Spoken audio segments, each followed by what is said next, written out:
Hey, thanks for checking out this video. Today, I'm going to show you how Google Analytics is now pulling in Google Business Profile metrics. So let's go through it real quick. First off, I've already done one, so I'll show you on the home page. If we expand this side, we can go to reports, and under here, since we connected it, it's Google Business Profile. So you can get a few of these things. Now, a couple things to know is that if you have multiple locations, it's just going to group it together. So you still need to set up UTM tracking and other ways to separate it, or just pull in one location, or you have separate analytics for each website, or most franchises have one website and just a bunch of locations on there, so that doesn't help as much. So it doesn't give you the real data that you're looking for, but you'll still have profile interactions, the phone calls, the clicks and everything. That's pretty cool. Direction requests, which is nice to see, all in Google Analytics. Now the downside is that none of this attribution is going to show you what led to real numbers. So that's another product and service that I'll show you later, but let's get into it.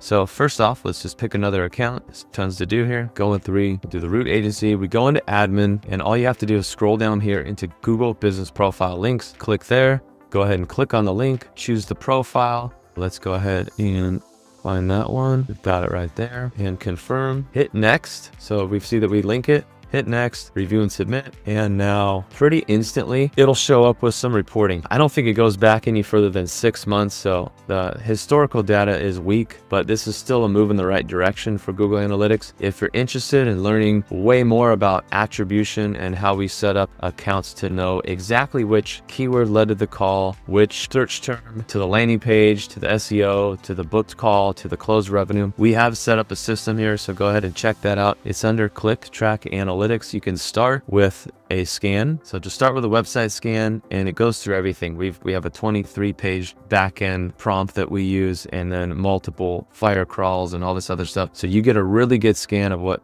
it looks like your company online, especially for search. So besides showing up in Google Maps, AI search is super important. So check that out. I'm the founder of ClickTrack Marketing. I worked at Google for a few years. I've got a book out, and my next book is coming out. The future is AI search. Again, this is just a quick tutorial on how to connect Google Business Profile into Google Analytics so you can see some of that data and pull in the reports. Have a great one. Please like and subscribe down below. And again, check out ClickTrack Analytics. This is an exciting time to be alive. So I hope you're jumping in full force with AI and learning how to build systems and processes and tools that solve problems, save time, and do things better, faster, and cheaper. Talk soon.